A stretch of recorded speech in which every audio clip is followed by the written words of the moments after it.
all, and welcome to the Movie Bears podcast. I'm Brad Harris, and along with my fellow co-hosts, we like to review films, either current or classic, on this show. Although occasionally we change things up and talk about like 30 movies in one podcast, which is what we're going to be doing. Maybe not 30 movies. We'll see. I don't know what the official count will be. We'll find out.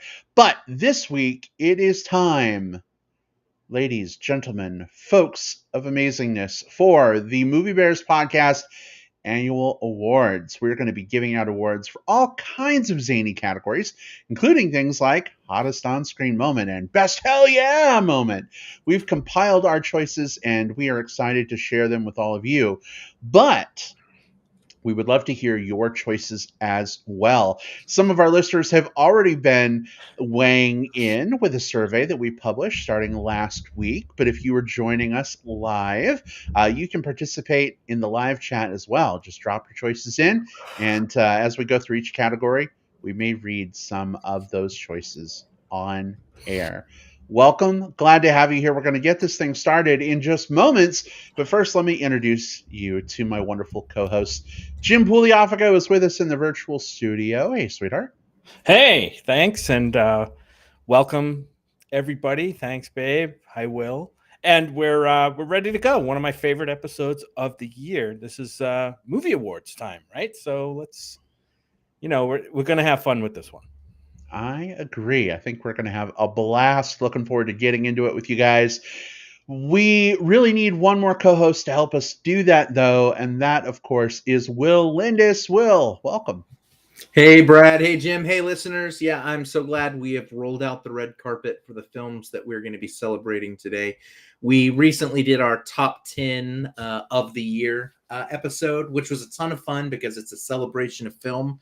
Today is also a celebration of film, right? But in a different way. We're not just talking about the movies as a whole. We're talking about the moments. We're talking about the components that build up those amazing films to make, special parts of this last year. And as Hammy says here in chat, he can't wait to see the only award show that matters. That's right. You might be following along the award circuit right now, seeing this cast winning this or this person winning that or so-and-so nominated for whatever. Look, we're going to cover those, sure, but it's not important. Tonight's where it's at. Who needs BAFTA? Who needs the Golden Globes? Who needs the Oscars? We've got the Movie Bears Podcast Annual Awards. I think this is where our statue should be. It's this little Barry guy right here. He's adorable. I'm going to get him like bronzed and give him out to all of our award recipients. dipped in bronze. There we go. Awesome. Well, we have a lot of awards to go through. I think, Jim, Will, if you're ready, we're just going to dive right in. Is it time to go for you guys? Can you do it? Oh, yeah. Let's do it. And the nominees are? Let's give out those golden jock straps.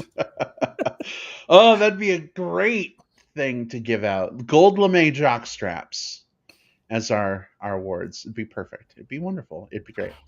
All right. So here we go then. We'll leave a little silence in case Jim wants to dig up some fair use fanfare that we can use. But here we go. The MBP Awards 2022 edition.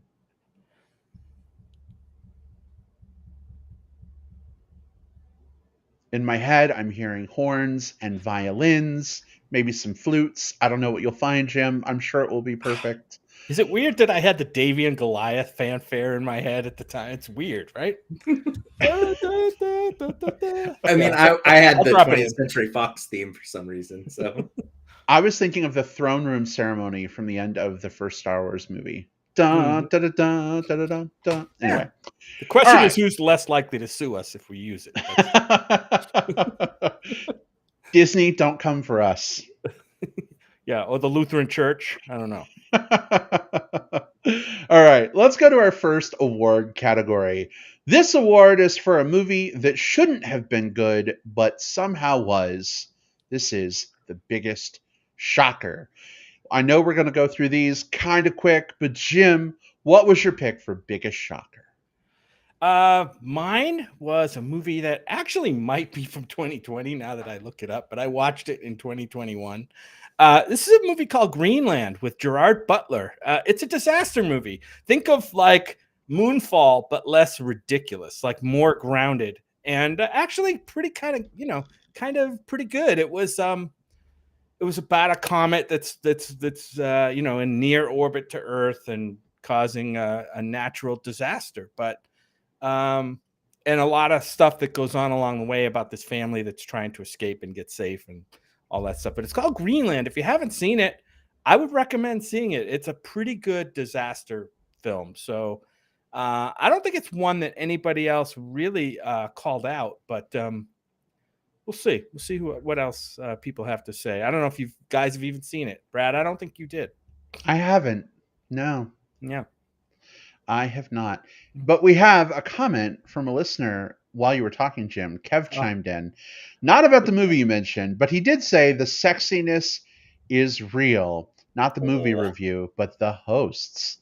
Will is unbuttoning his shirt. Oh no, it's turning into a TikTok. Here we go. Thanks, Kev. We appreciate that. You've got a very handsome profile picture, I might add. So Yeah. just saying. Kev's a cutie. Definitely. All right, we've got Jim's pick for biggest shocker. Will, what was yours? Yeah, so mine definitely falls in the category of I was not expecting to like this movie at all.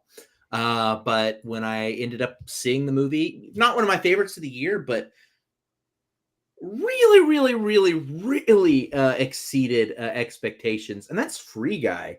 I've seen so many bad movies about video games. Pixels comes to mind. And so this idea of Ryan Reynolds playing essentially the Lego movie, but in video games, just there were so many places where that could have gone wrong, but it didn't. It was upbeat and positive. It was sincere. It had real stakes. It explored video games in a way that felt familiar to me as a video game fan. And yeah, it just pulled everything together into a total package that was quite enjoyable. So yeah, Free Guy shouldn't have been good. Somehow was. It's funny that you mentioned Free Guy, Will, because my choice for biggest shocker was also Free Guy. Going into that film, I expected it to be complete and total trash. I don't think I've laughed that hard in a movie in years. It was really, really fun. It was such a refreshing take on video game movies, and I enjoyed it a hell of a lot. Certainly way more than Pixels, which I think I had blocked out of my brain until you mentioned it. So I'm gonna try and forget about Pixels again and just love on Free Guy a little bit more. Way to go. We're not the only ones, by the way, who were surprised by Free Guy. Andrew Martin from Andrew Watches Movies and Bill Harris from The Green Screen of Death were on the same page as you and I were, Will.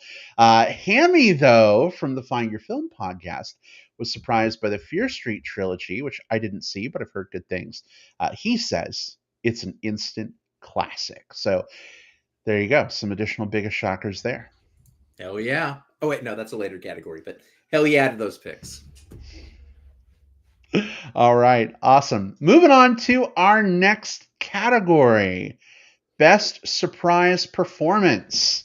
The acting performance that came out of nowhere. This could be an unknown actor in a role knocking it out of the park, or maybe an established actor, someone we already know, taking things to new heights. Jim, what was your pick for Best Surprise Performance? Okay, a bit of a cheat here for me. I'm going to hit both of those qualifiers right now. With the best newcomer, at least to me, is Mike Feist from West Side Story. He played what's the character's name? Riff in West Side Story. Fantastic standout performance. Every time he was on screen, I'm paying attention. I want to see more of this guy. So I'm gonna definitely be looking up his IMDb and see what I can go find. The other one from an established actor who kind of played very much against type and got a lot of attention for it is Nick Cage in the movie Pig. Really made me stand up and take notice. And I know he's had roles similar to this before, but not a lot. This is the toned down Nick Cage, the earnest Nick Cage. I loved both of these performances this year, and kind of came out of nowhere and knocked me out of my ass.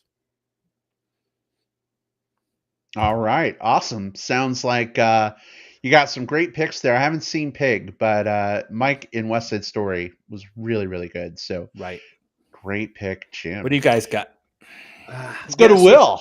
Yeah. For me, I almost picked Nicolas Cage in Pig. I think that was my favorite performance of the year, but it was hard for me to put it as the biggest surprise because he's been, for me, on a bit of a resurgence lately. I mean, ever since like Mandy, he's just been like playing these really offbeat roles with such sincerity that, like, yeah, I totally get it. But I went a different route.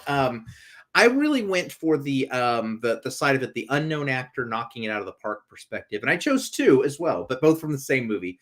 Alana Haim and Cooper Hoffman, who is the son of Philip Seymour Hoffman from Licorice Pizza. The two turned in. You see sometimes these movies where you have an established actor working with a new up and coming actor, and you can see that like new up and coming actor really like stepping up to the plate and doing something. But you don't often see two younger, inexperienced leads taking lead in a Paul Thomas Anderson movie and just absolutely killing it. These two are stars in the making. I cannot wait to see what these two do next. Both did such amazing things individually and with their chemistry with one another. So yeah, I'm a big fan of these performances. Bring on whatever they're casting next. Yeah, I didn't even know that Cooper Hoffman existed. So seeing him on screen was a nice revelatory surprise.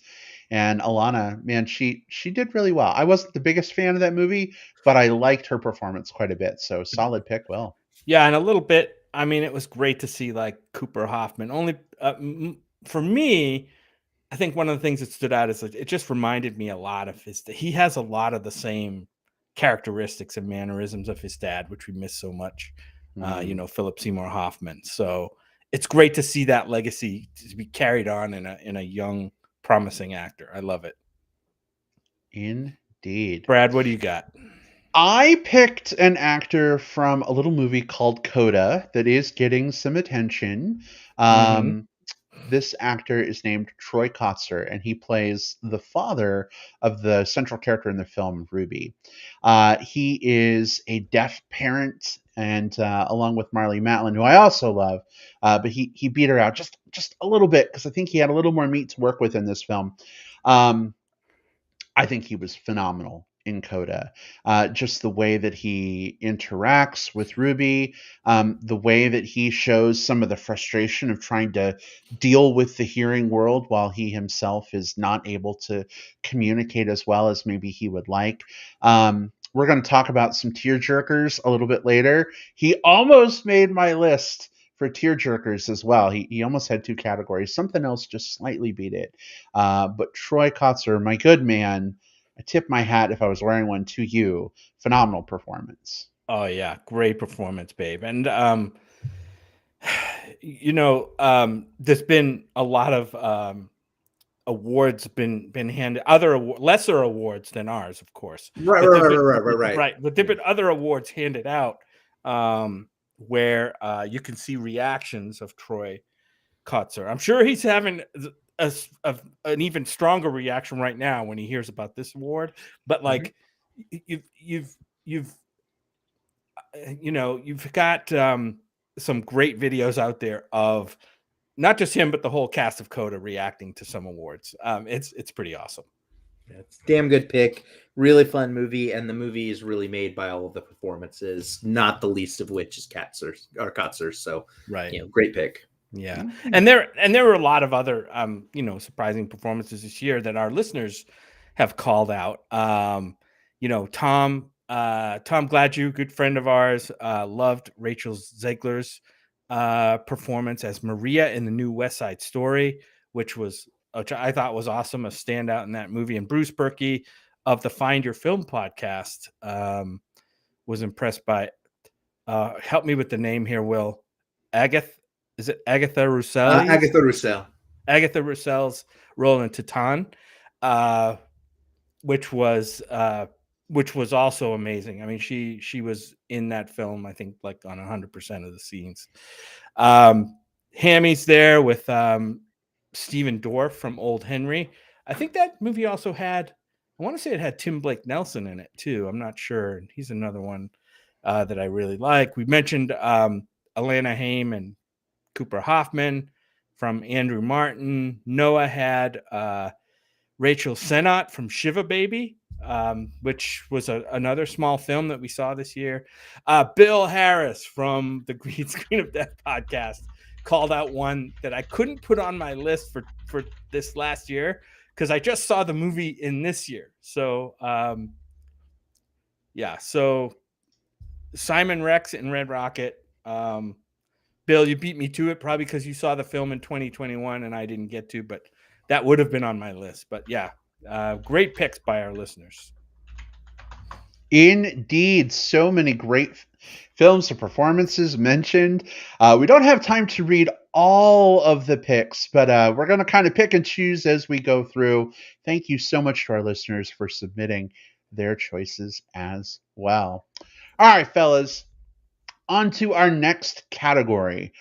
Most likely to get a rewatch. When it comes to films, Jim, what movie from 2021 are you probably gonna like run out and rewatch as soon as you can? You know, these awards are hard because it comes down to usually like a few picks in each category that I watch. And it came down to two for me. I'm not going to mention two. I'm just going to say for me, it was West Side Story. West Side Story is a film that the original film I've seen several times, and I'll probably go back to this one since I've only seen it once so far. But the new West Side Story is fantastic. I definitely want to, see that again, probably at home here, of course, just to soak in those performances. Those songs are great. West Side Story is the one that I'm going to rewatch. As you guys know, I'm not a huge rewatcher of stuff. So for me to call out a movie as a rewatch, that it made an impact, at least on me. You have a list of movies to watch as long as your leg. So yeah, absolutely. For you to choose to rewatch a movie is a pretty big damn deal. So having loved West Side Story as well, totally see it. Good pick, Jim. And maybe musicals are I don't know. Maybe musicals for me are a genre that make it a little easier to rewatch since I love the music so much. That may be. That's a good segue, actually, for my pick. What have you got, Will? Yeah, I picked the movie that I'm like you, Jim. I don't get a chance to watch a lot of movies multiple times because I'm always chasing the next thing on the list. But one movie I've already seen like 3 times, I'm probably going to watch it again this week, is Disney's Encanto. I think that is just one of the most rewatchable films that I've easily seen in years. It's my favorite animated film of the year. It's up there for my favorite musical of the year, and it's my favorite Disney film since maybe Moana. It's been a while since I've been this enraptured by a film. I think what works so well about it is all of the writing, from the songs to the music, to the story beats, to the characters, to the way that all of the animation captures all of those different things. It feels like every rewatch I'm finding more very intentional moments that were placed in the film. Little, like, I don't want to say Easter eggs because that has a different connotation, but just little moments to like celebrate and enjoy that I didn't catch on the previous watch through. Disney's Encanto is like, I mean, it feels weird and probably obvious to say it given the name of it, but it's a very magical film and one that I'm happy to revisit again and again and again and again. With as much as it's been on repeat on your music playlist, Will, I'm not surprised to hear that Encanto takes the cake in this category for you. Brad, are we friends on Apple Music? Because if so, you're probably just nonstop seeing that score repeat on there. I'm more going by the comments you've made in the past. Yeah. on social media and stuff with how often you re-listen to it. So Yeah. I'm not stalking you on Apple Music, I promise. Okay. All right. For me, my pick for most likely to get a rewatch is a film came out in December. We saw this with friends in the big movie theater. It was hella fun. Do people still say hella? I don't know. I don't care.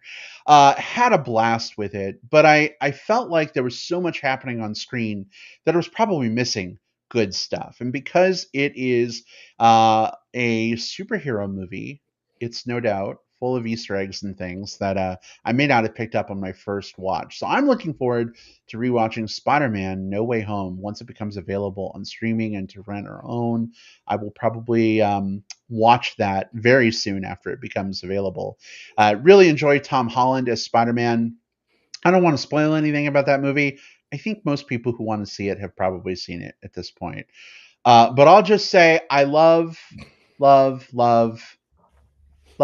some special casting that happened in this film. So yeah, there you go. That's my pick. Great pick, Brad. And when you do rewatch that, I will definitely rewatch with you. Yeah. Ooh.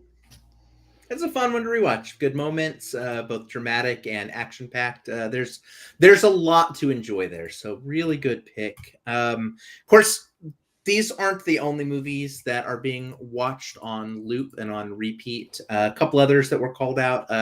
Andrew Martin, he really resonated with Halloween Kills, and Noah. Noah R. Reached out to us and said he, like Jim, couldn't get enough of West Side Story. Ooh, some good choices there. Halloween Kills. I kind of forgot about that movie, but there's some really cool moments in that film. Maybe I need to rewatch that one too. It's a bloody good time. All right. Nice. All right. Get out the tissues because here we go. I mentioned earlier we're going to talk about tearjerkers. We are at that time to discuss our biggest tearjerker. Now, this could be a movie that made you cry, or just a scene or a moment from a movie. It could be a movie you otherwise hated, but you loved the one part made you cry. It's up to you. Let's start with that you cried because you hated it so much. Well, that's it. You know what? Let's revisit that item here in a couple categories later. Yeah. All right. So let's go to Jim. Jim, what was your biggest tearjerker? Boy, I go back to a scene in a movie that I really loved this year and almost made my rewatch list as well, which means I'll probably will rewatch it sometime. And that movie is Disney Pixar's Luca from earlier in the year. And it's near the, I'm just going to say, it's the goodbye train scene in Luca. I'll just say that. Just so well done. I think what brought out the emotion in me was how pure the friendship was between Luca and Alberto in that movie. And so, which to me made the goodbye, much more heartfelt. It was just basically a pure love and in a friendship kind of way between these two characters that really got to me. So, the goodbye train scene in Luca. It's on Disney Plus. If you guys haven't seen Luca this year, it's up for, of course, it won our award here, but I don't know what else it's up for actually, but that doesn't matter. And who cares what else it's up for? Because right. This is great. The only award that matters. Like literally everything else is just bullshit, expensive bullshit. This is where it happens. This is your goodbye train station. Yeah. The line must be drawn here. This is like the A24 of movie awards, right? There you go. I love it. Yeah. All right. Awesome. Will, what was your pick for biggest tearjerker? This one was so hard because I felt like there were several scenes in several movies that really got me going. There's a moment in Encanto that got me going. Coda, you had mentioned before, and Brad, not to step on your toes, one that you're about to talk about in a moment. Those three scenes that I just highlighted really briefly all got me. But the one that I remember absolutely like breaking to was there's this movie called 9 Days. It was my favorite movie of last year. And the movie is basically Winston Duke plays this character who is in this not afterlife, but more like a before life, where he's the person who interviews these souls over a 9-day process to see which one gets to be born on Earth. And there's this wonderful moment as he meets and interacts with one of these souls, played by Zazie Beetz, and the two of them kind of clash and push off of each other because they're very different personalities. They have this conversation. It's just sort of like towards the end of this movie, this conversation that just absolutely broke me in two. It's not because of any one specific part of it. I don't want to get down into the spoiler territory, but just this movie emotionally like grabs a hold of you and doesn't let go until it reaches its credits. So 9 days, the whole movie, but specifically the climax of these two characters interactions, just really, I mean, it jerked all of the tears. It jerked the tears. Will, clarifying question while people think about jerking off a tear duct and how that works. Yeah. Is this the conversation that they have at the very, like, toward the end of the movie? Yeah, so the best way to put it is this is the conversation that they're having both. The part for me was they're outside on some sand. Yep. Got outside the house. Yep. Yeah, that blew me away. So super strong pick. You got a chance to watch it. Yes. I did. Yeah, Jim and I watched that movie. Yep. Yes. Okay, cool. I'm so glad you guys did. And I'm glad that impacted you too. Thank you. Indeed. A couple more comments. I know, speaking of jerking, it sounds like we're jerking ourselves off. We're not. But Bruce Perky says, finally, not right now, anyway. The most important award show of the year is on. Runs around in circles with my arms in the air. Bruce, I'm picturing you also making a Kermit the Frog noise. Like, I don't know if that's happening, but it is in my head. And Hammy says, I'm going to take a drink every time Jim forgets that this is the premier award show. Hammy, we really value you and don't want you to die because Jim forgets a lot about these kinds of my things liver, sometimes. Right? So, yeah. You don't need a liver. Yeah. Those things aren't important. I will not mention any other awards because they do not exist. All right. Well, speaking of awards, let's get back to it. I have won 2 awards from me, myself, and I. My biggest tearjerker moment actually came from the movie version of In the Heights. Spoilers for In the Heights, because it's impossible to talk about this without spoiling the film. If you haven't seen it yet, you don't want to be spoiled. Mute us for like 60 seconds or skip ahead if you're listening through the magic of digital tape delay. But I'm going to go ahead and talk about it. Abuela, one of my favorite characters from In the Heights. She's so sweet. She's so kind. She is the glue. She is the heart that holds her community together. And she passes away in her sleep. It's very sad. But she doesn't just pass away, because in true musical fashion, there's got to be a musical number to help give her a great send-off. So she sings one of my favorite songs from In the Heights, Paciencia y Fe. I can't listen to it too much because every time it comes on and I hear her going, calor, calor, like the tears just start. Choked up. Yep, it happens immediately. I made a playlist called In the Heights Faves, and I left that song off of it because I listen to that playlist when I'm in the shower sometimes, and it came on, and I couldn't tell Siri to change the song loud enough over the shower for her to hear me. And so I was basically just crying against the wall in the shower while the song played. So I have to be very careful about listening to it. But yeah, that's my biggest tearjerker moment. It jerks all the tears. That was my favorite scene from that movie, Brad. Not just because of the emotional catharsis and just how powerful it is. It has both of those things.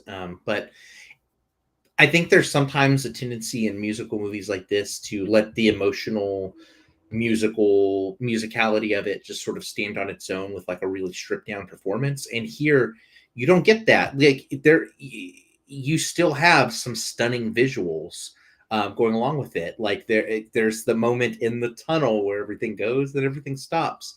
that is, I think, like if there's a tearjerker moment of that tearjerker song, it's that tunnel sequence of that song, if that makes sense. Indeed. I'm getting choked up just at the thought of you crying in the shower to that song. It totally happened. I'm like, my face is all wet, but I haven't washed my face yet. What's happening? Yeah. Oh boy. Jim, am I leaking? Oh goodness. Well, speaking of grabbing your tissues, checking your tears, we have a few more picks from our listeners. Hammy was moved by the scene in Coda where Troy Couture, as the father, holds his hand to Ruby's throat to hear his daughter sing by feeling the vibrations. Such a powerful moment. I mentioned earlier a scene with him that almost made my tearjerker moment. That was it. So, Hammy, you and I, right there with you, totally feel it. Bill Harris and Bruce Perky also agreed with that. So, Troy, you're racking up some awards here tonight, my friend. And honestly, it was I kept waffling between whether or not I was going to include that one as well. It's such a damn good scene. Mm-hmm. Well, let's switch gears a little bit. Rather than films that really made us like either emotionally down or joyous crying, whatever those tears were born of, let's talk about those moments in films that really made us stand up and go, hell yeah! Fuck yeah. Best hell yeah scene board. It's happening right now. Jim, go. Sure. There's a movie called Malignant. It's a horror/thriller movie that came out this year. If you guys haven't seen this movie, check it out. It's on HBO right now, Max. If you have it, definitely worth it. Horror fans, if you haven't seen this, shame on you. Go out and see it. But it's got a scene in here where there's a big reveal in the movie, and it's the first time in one of these horror movies. And I loved Malignant, by the way, that I actually like was shocked and a little bit scared. Like it was like, oh my God, like I can't believe they did this. And it involves practical effects to a large degree, I believe. And it was just like a push me back in my seat moment, like, holy shit, that is awesome. So yeah, I'll just call it the Malignant reveal. Without giving anything away in the movie, really, other than there is a reveal. But yeah, I love that part of this movie. I love the whole movie, but that was the cherry on the cake. Yeah, it made me climb the back of my seat and go, oh! So yeah, I totally get that. Akin to like for a horror fan, that's a hell yeah moment. Like, hell yeah, that was fucking great. Right? Yeah, because not only is it part of a dramatic twist leading up to that part of the movie, but it also feels like such a throwback to classic horror films in a lot of ways. And there's something magical about something that feels both really fresh and modern, but also has its foot firmly planted in its roots, like where it comes from. And I think Malignant, and specifically the scene in question you're talking about, does that so well. So yeah, oh yeah. Hell yeah, indeed. Will, what was your best hell yeah scene?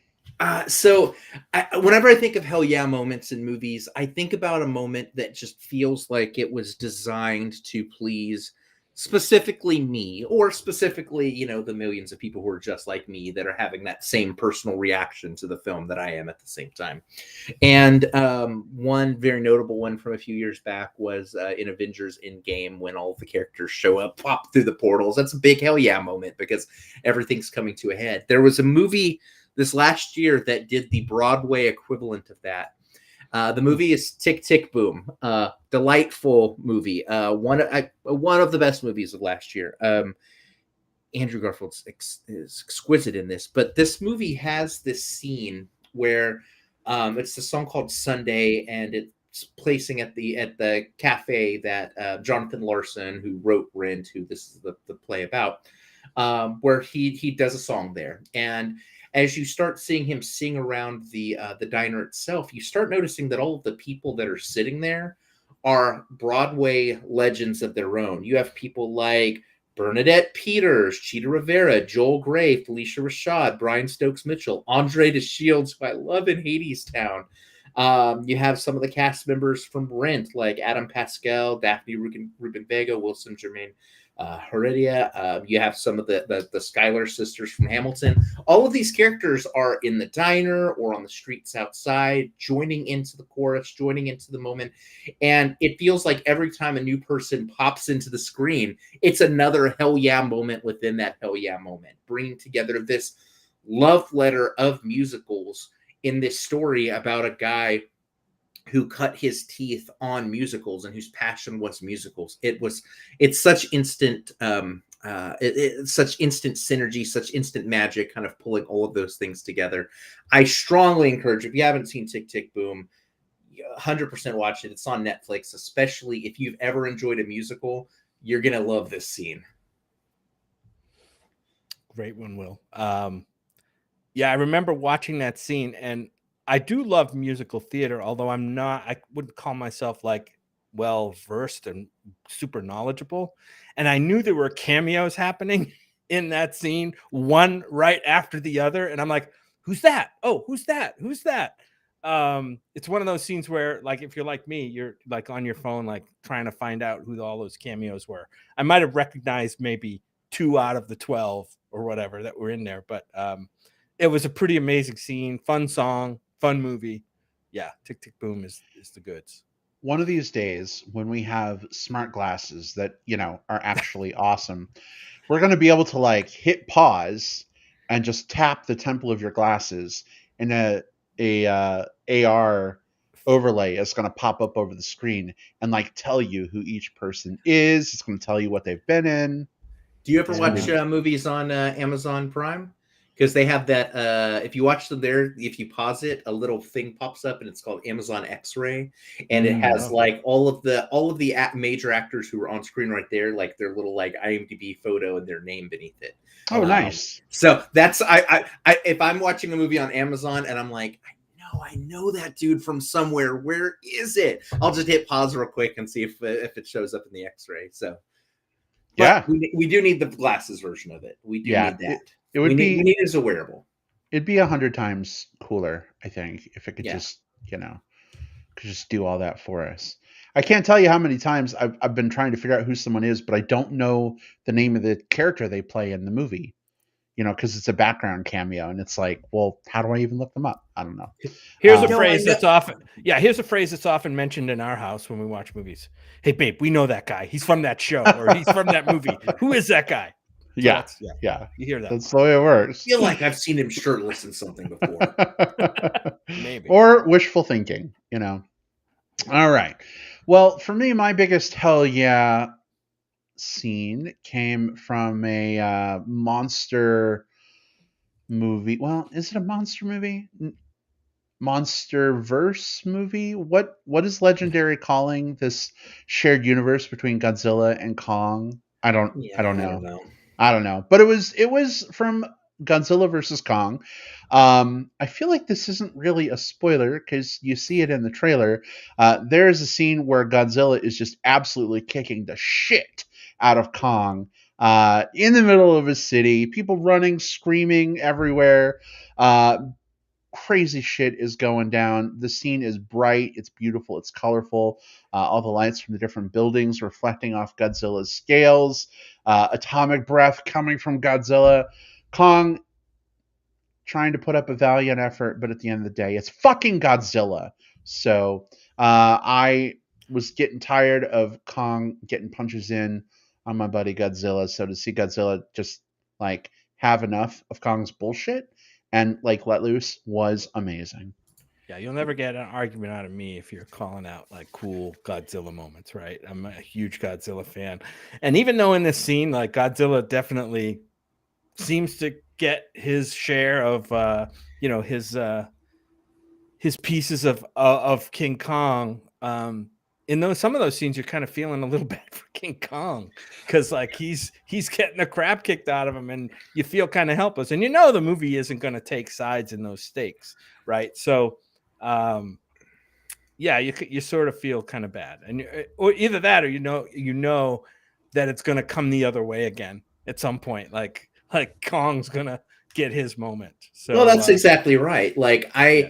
I, at least for the new movies, classic Godzilla is something different, but I like the new Kong movies better than the new Godzilla movies. So for me, there were some hell yeah moments within this, like when the tables then turn back, you know, like when Kong's getting the shit kicked out of him, but then he gets back up and finds a way to like re-engage. And like, so what I love so much about this, and you hit the nail on the head, Jim, like no matter which side you choose, there's a moment for you in this movie. And I think that's so cool. Yeah, that is very cool. Well, I mean, besides the Malignant reveal that I mentioned, our listeners also chimed in on this one. And a couple of listeners mentioned Malignant, but a different scene. It's a police station fight scene, or the police station showdown scene. Bill Harris and Andrew called that one out, as well as Bill Harris and Noah called that out. And Andrew and Bruce called out a first fight scene in the movie Nobody. That was the help me out. Bob Odenkirk's version of John Wick, kind of. The Bob Odenkirk John Wick movie. Yeah. So, yep. Seems like fight scenes got a lot of attention for hell yeah moments. Definitely understandable for sure, and some great picks. That police scene I had kind of forgotten about until you just mentioned it. That was pretty awesome in Malignant. That was pretty great for sure. And nobody, Bob Odenkirk, you wouldn't think would be like an action star, but no, Bob Odenkirk. Who knew? Odenkirk, right? Like, yeah. That's almost the most surprising performance, right? Like, Indeed. All right. Well, let's shift gears and move on to our next category: most underrated movie. That movie we just don't understand why more people aren't talking about this film. Jim, what is your pick for this category? I'm going to pick a movie we saw out of South by Southwest last year. It's a movie called Swan Song, and there were two movies called Swan Song last year. This is the first one I saw. It stars Udo Kier as an aging, flamboyant hairdresser that kind of returns to his old stomping grounds to do the hair of a departed, one of his old clients that's departed, has died. It's a wonderful little movie. It's available on Hulu right now for streaming if you haven't seen it. This film, although it's not the same story as Priscilla, Queen of the Desert, and Tu Wong Fu, kind of has the same vibes for me, and I really dug that. And Udo Kier, I think, kills it also. So I don't know why this movie never really caught on, especially like with folks in our community, but it didn't.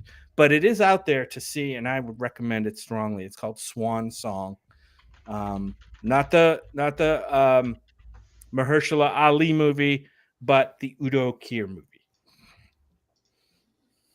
Another one that you could put under most surprising performance, just because I've always enjoyed Udo Kier in movies, but I would have never thought to have cast him in this role, but he absolutely slays. So yeah, good pick.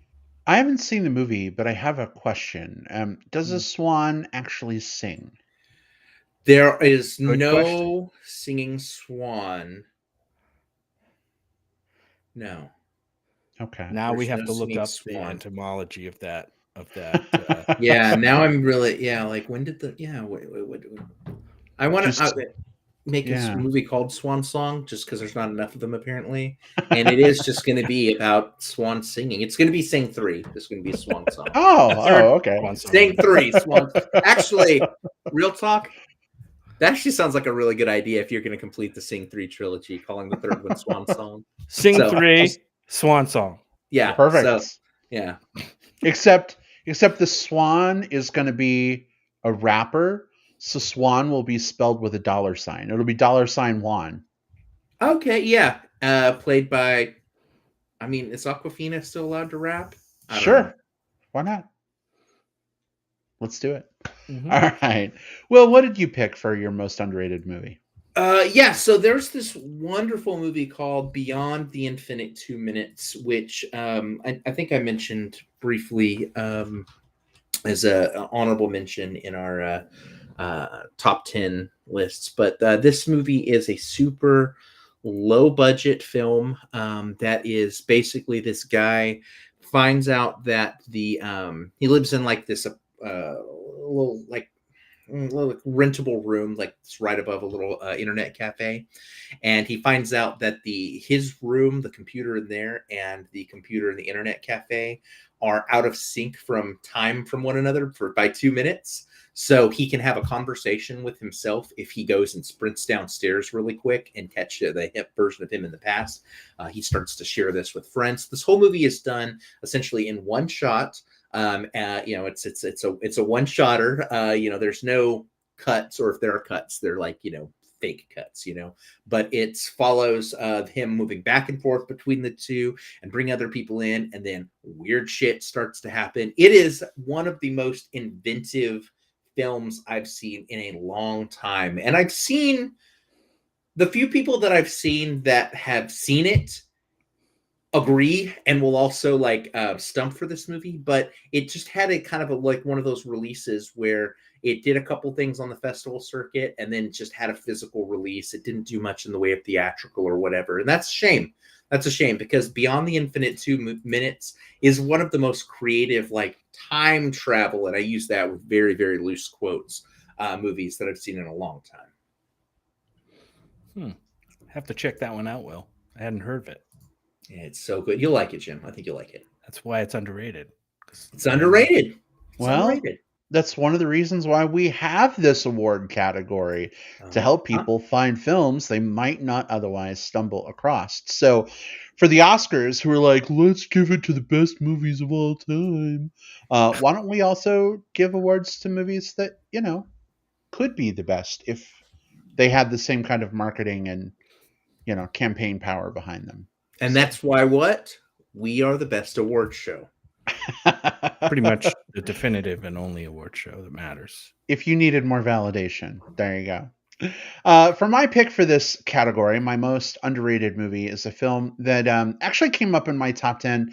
And a few films that I talked about on our top 10 show do have some representation here. I'm trying not to make it all samey, but when a movie or performance is really good, it's just really good. It's going to naturally pop up. My choice here is a film starring Mark Duplass and Natalie Morales called Language Lessons. The film basically takes place over a series of Zoom sessions. Two unlikely people who don't know each other, they're complete strangers, start doing online language lessons together. Natalie Morales is the teacher, Mark Duplass the student, and it's really, really amazing to see this friendship, this relationship kind of come together and play out on screen.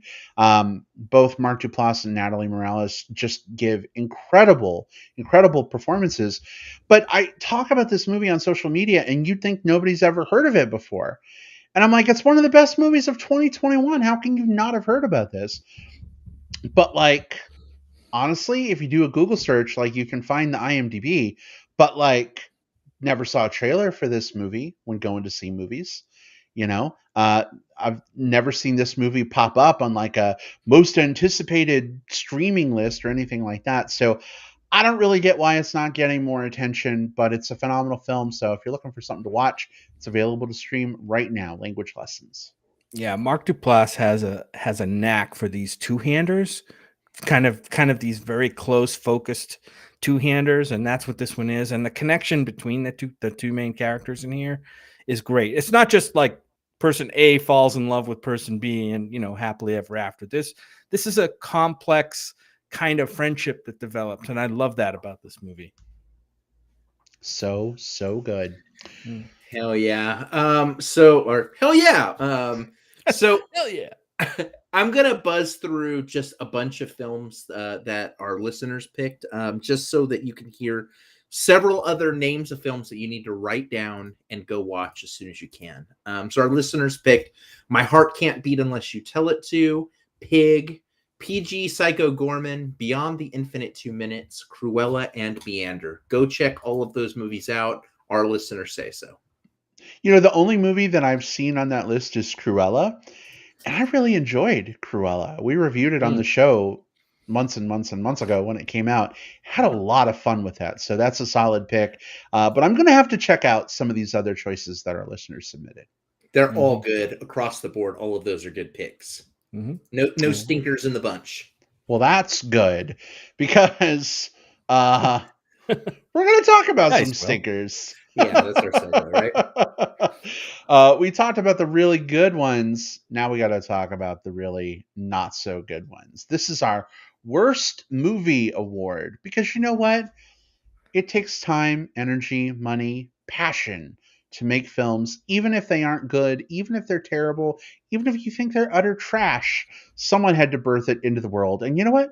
Why not recognize them in some form? So this is our worst movie. Jim, which movie did you award for this one? Yeah, this is a category we struggle with, right? Because in my mind, I try not to brag on too many movies that I find are not enjoyable or I don't like. I'm going to just mention 2 titles this year. I'm not going to say much about them other than I just did not click with them. One of them I couldn't even finish. It was that bad. Don't Look Up, which I think is on Netflix, I think. It's a recent one. And there's No I in Threesome, which was a relationship movie that I thought sounded pretty interesting, even though, it involves like a straight relationship. But I found what it had to say pretty bad. And the movie itself, the writing was not very good either. So Don't Look Up. There's No I in Threesome. I haven't seen Don't Look Up, but I did watch There's No I in Threesome with you. And actually, I think I was the impetus to watch this film because I had heard about it from other people. And I was like, babe, it's on HBO. Let's check this out. I was expecting like hot discussions about 3-ways and open relationships and, you know, frank talk. And like, maybe this is going to be a breath of fresh air to introduce, you know, people to the idea that you can have a non-monogamous relationship and still, you know, be happy and have things be amazing and all the better for it. Wrong movie. Nope. I hated what this movie did to portray people in non-monogamous relationships. So pretty strong pick, Jim. I agree with you. Another strong pick was that Don't Look Up. I almost picked that one as well. Controversial pick, that one, just given all the, either you loved it or you hate it conversations. But hey, that's what this category is for. Hey, a lot of people may have liked either of these 2 films that I picked, but and great. I love to see people who love movies and connect with movies. They just didn't hit for me. Yeah, didn't hit for me either, and neither did Space Jam: A New Legacy. I almost didn't put this one on here because it almost felt unfair. Like I didn't think there was any way that this movie was going to be good. Therefore, it delivered exactly what it was always going to deliver, and therefore I shouldn't be upset at it, right? But this movie just reeked of let's cram as many of our assets and products into one place as possible and call it a narrative. And don't get me wrong, that's all franchises. No matter how good or how much you love the franchise, Star Wars, Ghostbusters, superheroes, this or that, it's all like product building, right? But there's usually like an element of something that feels sincere or like a love letter to that specific thing that you as a fan fall in love with. I don't get Space Jam, man. I just don't. Like, it's not well animated. LeBron's not all that good. The jokes don't really land. There's just like nothing really of value here. Again, it's not like the first Space Jam was like something special or anything like that. But this was something worse. At least the first one was not great, but memorable because of how weird it was. This one was forgettable despite being as weird as it was. And that's a worse sin. Yeah, this is such a waste of time movie. Yeah. I can't agree more, Will. This one was was a pretty bad one too. I can't remember much fun I had. The most fun I had in this movie was in the basketball scenes, trying to pick out which characters were sprinkled into the crowd. You know what I mean? Watching the game. That was the most fun, and even that wasn't done very well. Like you saw the same like characters like 3 or 4 times, and that was it. I don't know. Weird. Will, you could say that this choice is a slam dunk in this category. Brad's punster is out. Solid pick here, man. Space Jam: A New Legacy was a tough watch. I wish I could get that time back, but props to all those who loved it. So many people did, you know. So different strokes, different folks. That's what this is all about. That's right. And I think I may be about to get myself in trouble with my pick for worst movie. I'll give you a bit of a musical lead in. When you see a movie that really sucks, when you want to care but you've got no fucks. That is Dear Evan Hansen. That is Dear Evan Hansen to me. I like that song already. It's good. It's good. I'll have to write the rest of it. But Dear Evan Hansen, so many people I know loved this movie. On social media, I would see all kinds of friends just saying they bawled throughout the whole movie. That it was the most inspirational thing they'd ever seen, that the music was the best music from a musical ever. And I saw this movie and I'm like, what the fuck did I just watch? I really did not enjoy the music except for 1.5 songs, which I thought were really good. Aside from that, I mean, this movie just, it did nothing for me. The protagonist of this film, I feel like, is an awful human being. Yes, human beings are meant to fail and do better, but like, I don't know, man. I can't with Evan Hansen. So there you go. That's my worst movie of 2021, Dear Evan Hansen. Yeah, it's rough. Like the musical at least has some moments that were a little more balanced in its presentation of that awful character that you were talking about. The movie, for some reason, decides to strip all of those moments out, turning it almost into a weird vanity project with an actor who has very much aged out of the role, unfortunately. There's just Dear Evan Hansen was the Cats of 2021. It was a train wreck that was at least entertaining in how much of a train wreck it was, but not because it was at all good, if that makes sense. I mean, Cats and Dear Evan Hansen did both have assholes, so. It did. Unleash the butthole. Assholes on display. We've got a comment from Hammy. He says, I haven't seen Evan Hansen, but I love it because it inspired Brad to show off his golden pipes. Hammy, I've never been told I have golden pipes before. I don't know if that's true, but thank you for the compliment. And his lyricist skills, right? There you go. Oh, goodness. All right.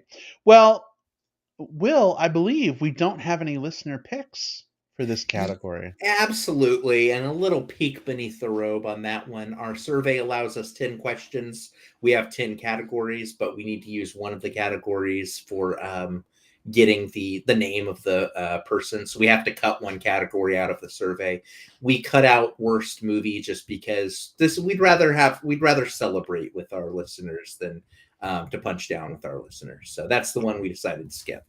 Indeed. Leave the punching down to us. But that doesn't sound good either. So no, anyway. Yeah, we're doing a couple punches down, then drive by, and then over to some more celebration. We don't like it, but we do it anyway.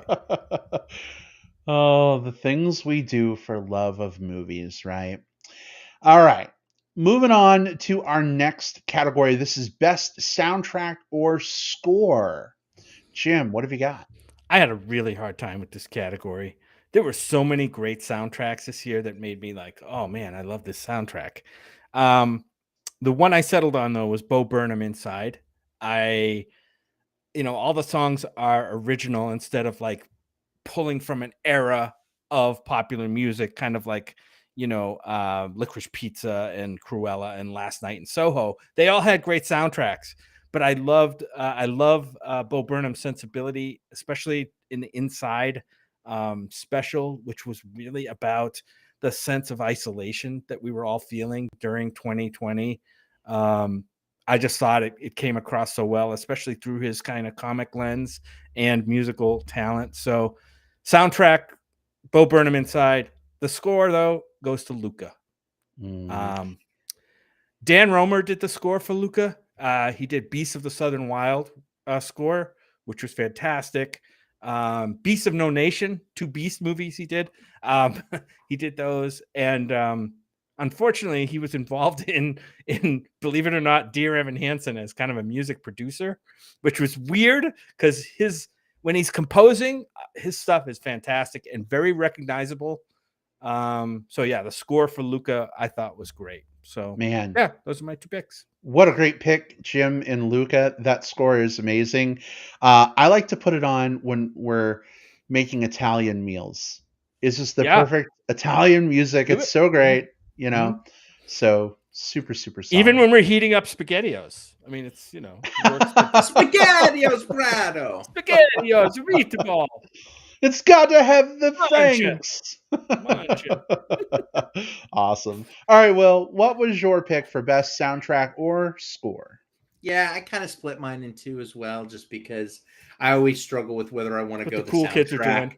Yeah, it's like, do I want to go the soundtrack route or the score route? So I'll just hit both pretty quickly because I've talked about both movies.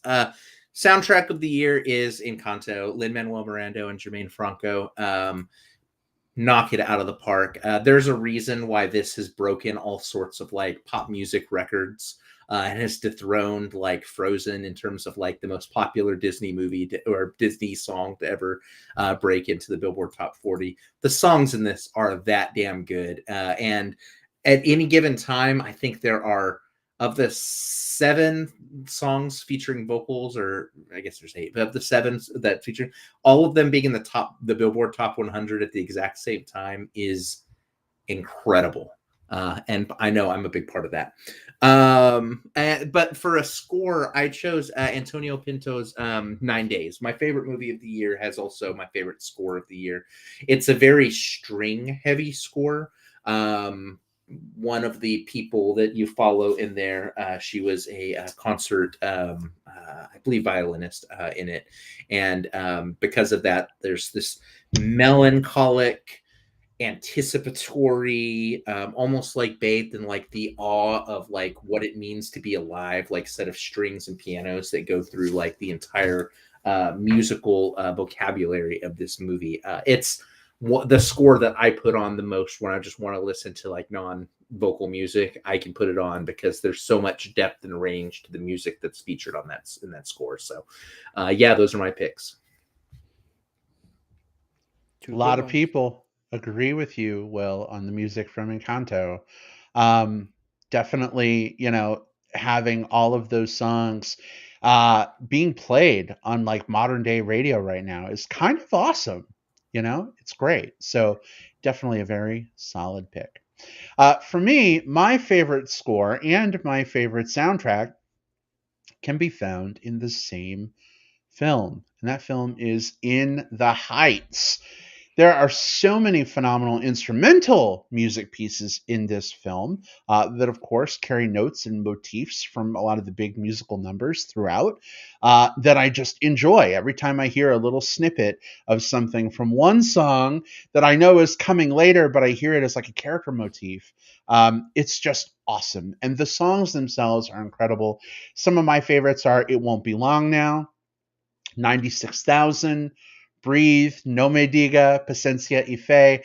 And that's just scratching the surface. There are so many phenomenal songs in The Heights. I have watched this movie 4 times, I think. And I've listened to the soundtrack about 1 billion more times than that. So, Will, if you were stalking me on Apple Music, you would see that I routinely listen to this soundtrack all the time. So I just checked and he's not lying. Oh my God, Brad. He's watched so many times that he's kind of almost getting ready to like Lin-Manuel Miranda a little. So yeah. No, he put himself in one of the songs as one of the characters, and it pretty much kills that whole musical number for me because I can't get over his ego. But you know what? He does make good music, and I can't get over his EGOT. Hopefully, nobody can get it. But I, definitely got to give some props. He does make some pretty great musicals when he's not forcing himself into them. So celebrate. I know. But you know what? Sometimes you give out awards to things that aren't perfect, and that's okay. We can celebrate the imperfections. Anyway, all right. So we've got some listener choices here. Bruce chose Encanto for his favorite score, and Noah chose 9 Days. Tom Gladue, though, went a different route, finding his melody in the classic songs and haunting score of Last Night in Soho. Last Night in Soho, 60s a go-go. I could definitely see that choice. Last Night in Soho is a good pick just because I think that it does what you went with, Brad, which is a movie that sort of blended both. Score, soundtrack. I think Last Night in Soho is one of those ones where, all of the songs on it are bangers, but then also the score itself really ranches up that both that vibe, that mood of the era, and also like the tension of the scarier elements. So yeah, it's a really good pick. Yeah, like I said, there were a few films with those retro needle drops in them, and that was probably the best of them as far as the soundtrack goes. But I mentioned a couple others like Licorice Pizza and others that had kind of that same vibe. Indeed. All right, Jim, next up is a category that I know is near and dear to your documentary loving heart. Documentaries do not get talked about enough, folks. There are so many incredible documentaries out there that just aren't being discussed. People aren't seeing. As someone who is not typically a documentary person, I get it. But we're going to list some documentaries that may just get you to sit up in your seat and say, you know what? I do want to see this because it won an MBP award, so it must be amazing. Yeah. Jim, what is your favorite documentary from This is a very deserving pick for favorite documentary because for me, this was a great year for documentaries that we had. And as you know, I love them. There's a lot of them on my list that I saw this year, but the best of them for me was a movie called Flee, Flee. Flee. Mostly because it's done in a different style. It's the true story of a guy who is getting married, but he also has a very, very interesting, I'll just say, origin story, backstory, childhood, family background, his ethnic and his past gets kind of brought out in this film. It's also done with some great different styles of animation in this film. It's not a talking head documentary at all. If you see this movie, some may argue that it's not a documentary, and you can fight me on that, and that's fine. But it does document this man's story. It's very touching, very very germane to the LGBT experience too, in some ways. But I'll just say that this movie really made an impact on me. I am going to go back and watch it at some point. It's called Flee. Rush to it if you can find it. It's definitely worth seeing. Yeah, this one was, look, I went back and forth between choosing Flee and the one that I ended up picking. And when I saw you had picked Flee, I was like, okay, well, I'll just hedge my bets and go for the other one so that both movies can get some love. But yeah, Flee is an amazing movie. One of the more creative LGBTQ stories to come out in some time. One of the more creative documentaries to come out in some time. It's impressive that a movie can be both one of the best animated movies, one of the best foreign language films, one of the best documentaries, and one of the best LGBTQ films all at the same time and all in the same year. It's a pretty incredible feat for sure. Will, what was your pick? Yeah, I went with Questlove's Summer of Soul.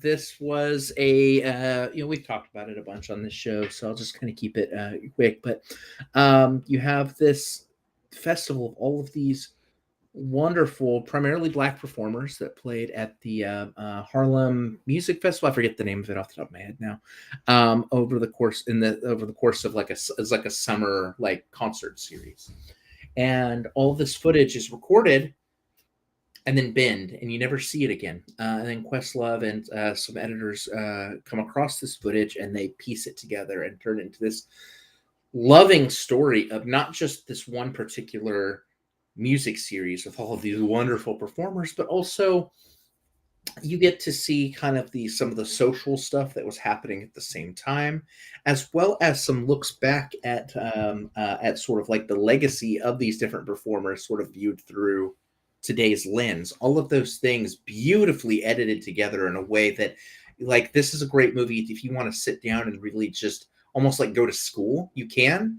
Or this is also a great one if you want to just sort of put it on while you're bopping around the living room, cleaning things up, and just listen to some great music. It plays really well both ways. And that's the sign of a really cool movie, the type of film that you can come back to multiple times, but in different capacities, and still have a joyous experience. Summer of Soul, it's the goods. And it's on Hulu. So it's like, it's right there. You could, if you haven't seen it yet, you absolutely should. You know, it's interesting, Will, that you call out just kind of having this on like in the background. Our projector room is right near my office. And Jim was watching this film as part of a film festival while I was doing some work. And I just kept hearing these great songs and this great music, you know, coming from across the hall. And I'm like, I don't know what he's watching, but like, is it a concert or something? That's awesome. So I went in about halfway through and I ended up watching the rest of the film with him. Such a great pick, really great doc. I didn't see the whole thing, but from what I saw, really, really enjoyed it. So solid pick.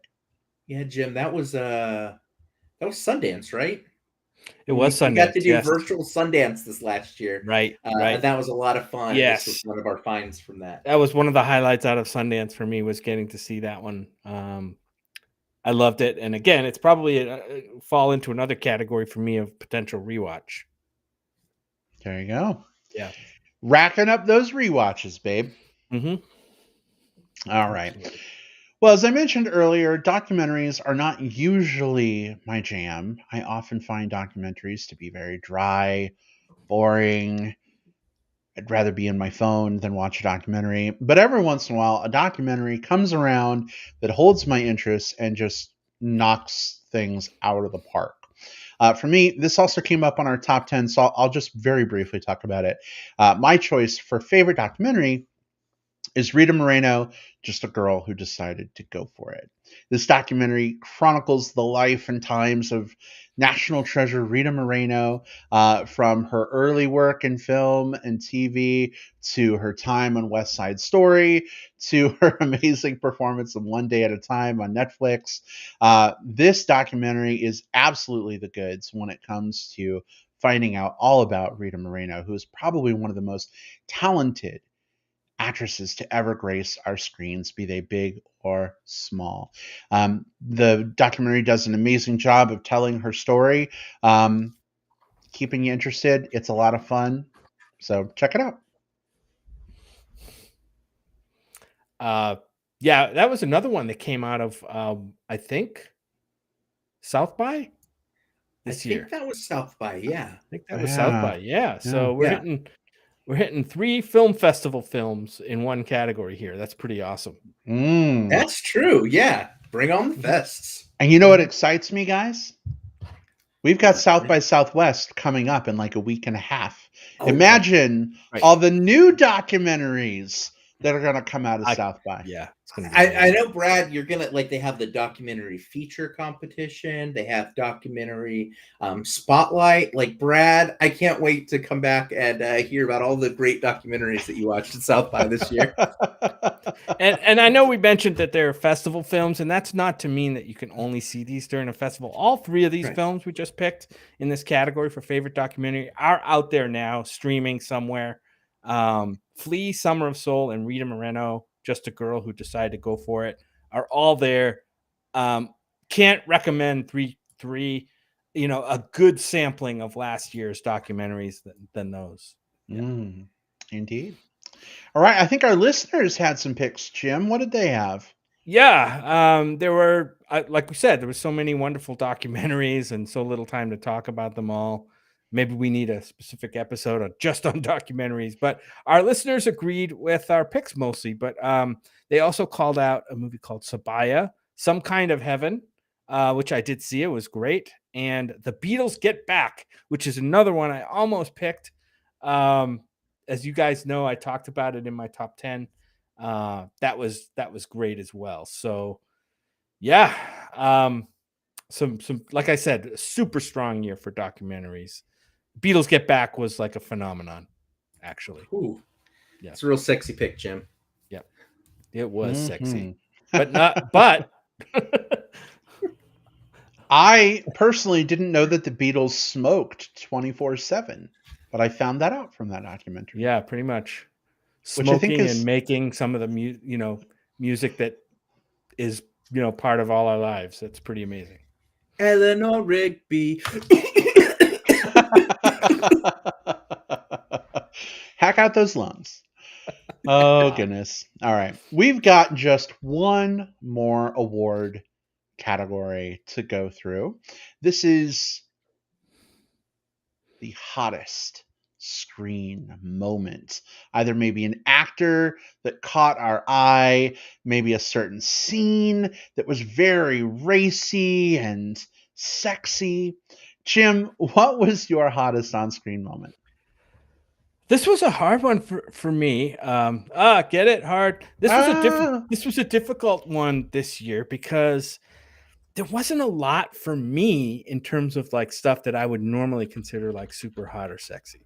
I mean, I've already got a film picked out for next year's awards, or in the running for next year's awards, but that's doesn't do me anything for last year. So I had to kind of go against type for this pick. Normally, I wouldn't be into the smaller, more fit kind of guys, but Dev Patel in The Green Knight um, gave us Sir Gawain's cum shot, and that was spectacular. I mean, you don't get to see that kind of like hand job cum shot stuff in most movies these days. So that one stood out as a particularly hot, sexy moment for me. I mean, let's face it, Dev Patel, regardless of your type, he's a sexy dude. hmm. So yeah, so seeing that, whether it was actually, I wonder if they had a cum double for that one. I don't know. They might have. It was probably a jizz ball off Or screen. of that fake stuff that they make Uh-huh. out of, corn syrup and whatever the It, fuck they make it out of. it Like, could be like that mystery matter. Confectioner's sugar. it could be that lube that intentionally looks like cum that they use in the porn industry. It could be. It could be. You know. But regardless, seeing it on the screen in a fairly sort of mainstream kind of release is pretty spectacular. You don't get to see that every day. Hmm. Jim, I almost picked this moment. In fact, I had typed it into my list of Oh, things, and then I deleted it because I thought of something that was even hotter as I right. was going back through the list of all the movies I saw. But really, really great choice. Mhm. Yeah. Will. So and I agree with that choice. But I went a different direction. Because I think there's a lot of different ways that you can express sexuality in film, right? There's the love between a man and a man, a man and a woman and a woman, a handmaiden and a green knight, or like, there's a lot of different ways that you can do this. But I think the hottest moment was in Titane when the main character fucked a car. Yeah. Never seen that before. She fucks a car. Just in the middle of our movie, she decides, I'm going to go fuck this car. And it informs the stuff that happens in the rest of the movie and is informed by the stuff that happened earlier in the film. It's not just a scene where she just decides out of nowhere, I'm just going to go fuck a car. And you're like, why was this in there? It's an important part of this movie. Julia DeCarno, she gave us a beautiful film in Raw a few years ago and another beautiful film here in Titane. The joke is, of course, we've made it ourselves. There's Drive My Car, there's Fuck My Car. Titane is the latter. But the scene is dripping with like sexuality. Like there is a lot of work that went into making this scene just absolutely just Well, I guess I The said scene, drip the scene sexuality. fucks. The scene fucks. This scene fucks. It comes early in the movie. It comes very early in the movie, and then there's a refractory period, and then it. Yeah. So like, come for the car fucking and stay for a great, a great story. And hold up. Okay, yeah, I'm banned from running for public office. Okay, yeah, it's official. It just came through on my phone. Oh shit! Oh well. We needed you too. Well, we need you. Who hasn't fucked their car? Is this really a big thing? Wait, what? Yeah, no. Never mind. Yeah, look. I mean, it depends. How hot is your car? I mean, gear shifts shake and vibrate a lot. So. Cars are sexy. They vibrate. They're hard. They have these. Sometimes they have these like really knobby gear shifts, which wasn't really involved in this car sex scene, by the way. It was just like, it was just pretty awesome. I'm just thinking of natural lubricant smeared across the windshield. Yeah, so the at oil this point, slippery. Yeah, I have to say, with the like, next time I'm like, I ride in your car, Jim, I'm bringing I'm bringing Clorox wipes first, just to be on the safe side. Or a black light. Or a black light. Like, cool, looks like a college dorm room in here. Jackson Pollock behind the wheel. Well, my pick for hottest on-screen moment doesn't actually involve a sex scene, whether it be with a knight or a car. But this does involve an actor that I have had a crush on for many years, ever since his first appearance as Wolverine in the X-Men films, that of course being Hugh Jackman. He was in a movie in 2021 called Reminiscence, which I don't think hardly anybody saw. We did, and we talked about it. But it involves this like tank where you have to lower yourself into the water in the tank for this memory machine to help you see your memories. And in order to get in, because it involves being in water, you got to be in your underwear. And Hugh Jackman gets into this machine like 12 times throughout the course of the movie. So I'm watching this in a movie theater, giant screen, Hugh Jackman's hairy chest in my face like 20 times. I popped wood in the movie theater. It's a thing that happens sometimes, But his hairy chest was so close, I felt like I could just like reach out and just rub it and put my head on it and do all the things I like to do with a hairy chest. So it was very titillating for me. It would have been great if he was naked in the tub, but I don't know. I probably, beggars can't be choosers. I get what I get. So there you go. That was my hottest on-screen moment. I was trying to think of naked scenes through the year, and I haven't had a lot of trouble coming up with it, especially. Yeah, I don't know. I couldn't think. I don't know if this was like a light year for nudity, or I just wasn't watching the right films. But Brad, is there an official petition to rename this movie from Reminiscence to Tumescence? Oh goodness. Well, we did have a request. That's a good movie title. We did have a request, by the way. Oh, yeah. The request was, on top of hottest screen moment, the request is to list our favorite porn from 2021. I don't know that we've ever done that before. None of the ones I watch on Twitter actually have titles. I know, right? That's the problem. So yeah. That's the hard thing about it. Unless it's like a cheesy porn studio movie, it's often just a clip, But yeah. Yeah, I appreciate that there are people who are really, and in all seriousness, like really deep into like kind of like the history and the lore of like, porn directors and actors, because this is a part of American, or I guess international cinema too, and these are actors, these are performers, these are filmmakers, and many of them do go on to do different things in, I guess, more mainstream parts of it. That's just not a part of the industry that I know much about myself. So I hear that request and I think like, man, I wish I had a good answer for that one, but I don't, unfortunately. Yeah. So sorry. I've watched a lot of porn. I don't know a lot about porn actors and directors. But hey, Yeah. our listeners had some choices for this category. Will, I Yeah. believe you have some. Yeah, they really did. It's gonna get really hot up in here. So Bill Harris and Bruce Perky actually agreed with me in that, like, they liked the autoerotic CarPlay. Very intentional pun there.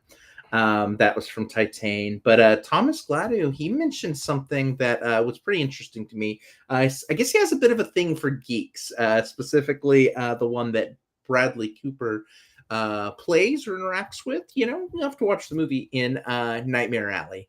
So Bradley Cooper, he's a looker, right? So I get it. Bradley Cooper. I never did get around to that movie, babe. But if you want to, we'll have to ask Tom if we get to see any body parts of Bradley Cooper in this movie, like a butt shot or a chest shot or something. In addition to the regular release of it, they released a noir cut of that movie. You know, all black and white, like they do with, you know, a couple, like they did with Logan a few years ago. And I kind of want to go watch that because I that version of it, because I think that would be kind of a fun way to watch that one. Oh, okay. All right. Cool. All right. Well, thank you, listeners, for submitting your choices. That brings the 2022 annual MBP Awards to a close. We've handed out all our awards. We've got little bear statues and gold lame jock straps to send out to our award winners. We'll have to get those in the mail sometime this week. So, Hugh Jackman, gold lame jock strap coming your way. Maybe you could wear it and take pictures and send them to my inbox. That'd be great. Thank you. Yeah, if he had a nickel for every gold lame jock strap he received in the mail, he'd have 2 nickels, which isn't a lot, but it's still weird that it's happened this many times. All right. Well, we're going to figure out what's coming your way for our next episode at some point. But between now and then, in case people want to chat more about movies, because there's always great movies to talk about, Jim, where can people find you online? You can find me at Twitter at JJP Out West. That's my handle, at JJP, my initials, and then Out West, all one word. And you can find me on Facebook under my name, Jim Pugliafico. All right. Thanks so much. Will, where can people find you? I'm all over the socials. I'm on Twitter and I'm on Instagram. I'm at Whatever Cove. I'm on Facebook. My name there is William Lindis. That's what it is in real life too. So that's why it's that. You can also find me on Letterboxd. I rank and review films there. Just search for William Lindis. And look for me on TikTok. I'm at The Movie Bear. All right, excellent. And you can find me on Facebook. Just search for Brad Harris. I'm the one who likely has Chub Chaser Bear friends in common with you. You can also find me on Twitter at iBradPro, as well as the same name on Letterboxd. Folks, thanks so much for joining us for our annual MBP Awards show. It was great having so many cool folks with us in the live chat. We didn't get to read every comment, but it was great to share what we could. Thank you to everyone who took our survey and gave us your choices. Thanks for being part of the episode. Thank you so much. Yeah. If you still want to be part of the episode, even though we've done our thing live, most people listen to the show on digital tape delay through Apple Podcasts, Spotify, Stitcher, etc. So if you are listening to this show right now and you're like, man, I really want to share my choices with the guys, you absolutely can do that. Send us a tweet, message us on Facebook, however you want to get in touch with us, at MB Podcast on Twitter, Movie Bears Podcast on Facebook. Send choices our way. We want to hear them. Hammy says, love you guys. Until next time. We love you too, Hammy. And we look forward to seeing all of you in the future. And Scott in the chat, Wiggles, says, if you go to TikTok for William, make sure you're thirsty. Will already gave us an open shirt scene earlier. And every week we hear about the thirst traps on TikTok. Yeah. So there you go. They're a lot of fun. And I do want to just, I know we're getting ready to wrap up, but I've got about 27 people I need to thank. I need to thank my high school. Okay, thanks everybody. All right, have a good night, everybody, and we will see you later. Will is muted. Just kidding. Not really. Love you all. Be safe out there, and we will see you next time. Goodbye, everybody. Bye. Bye-bye.